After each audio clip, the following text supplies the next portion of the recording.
We're here for the daily Forex report for April 27th. We are looking at the U.S.-Japanese yen pair first. This pair moved lower, has created a swing trade setup, so definitely look for a potential breakout. We are looking for this pair to continue moving sideways with a bias that is sideways.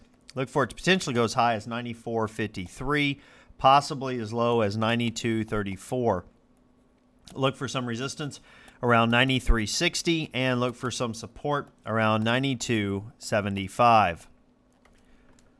Okay, let's take a look at the Euro USD. This particular pair moved very low, closed down, broke previous support, had a very, very large range. We are looking for this pair to continue moving to the downside with a bias to the downside. If it does pull back, look for it to go to 134.72, possibly as low as 130.87. Look for some resistance around 132.75 and look for some support around 131.00.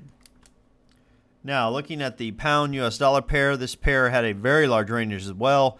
It was held within previous support and resistance. Definitely look for this pair to continue moving sideways with a bias sideways. Look for it to potentially go as high as 155.57, possibly as low as 151.48. Look for some resistance around 152.95 and look for some support around 151.75.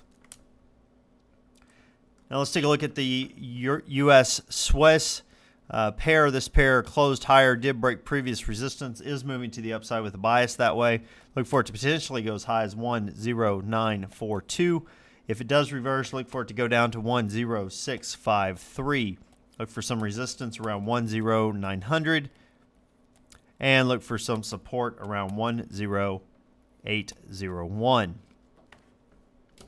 Now, we do have some news announcements coming out.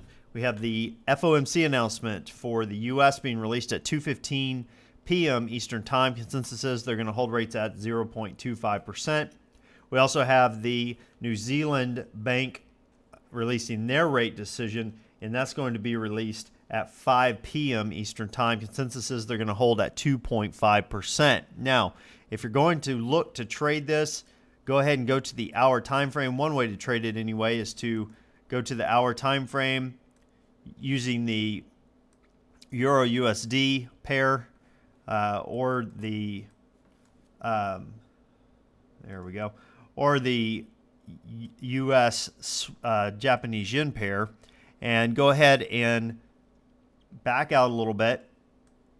Today was a pretty strong day as far as rain or directional.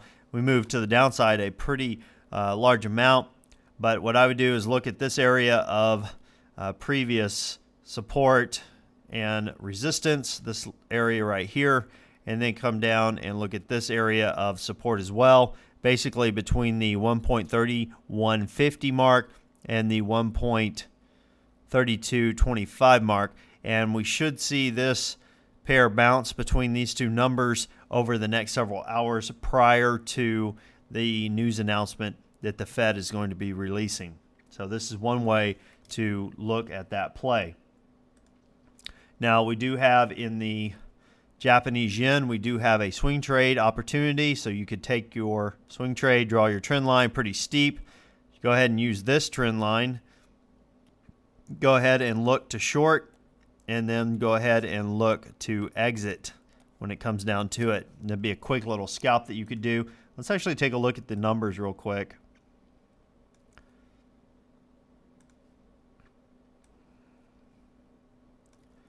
There we go. To actually take a look at this, be able to grab about 29, 28 pips or so out of the market. So that is a potential trade that you can look at, and you could put your stop loss a little bit above this trend line here. So definitely look to grab, 28, 30 pips out of the market if the market comes down from this point. Go ahead and sell, and then look to exit. Well, that about wraps us up for today. Until next time, this is Jason Fielder. Good trading.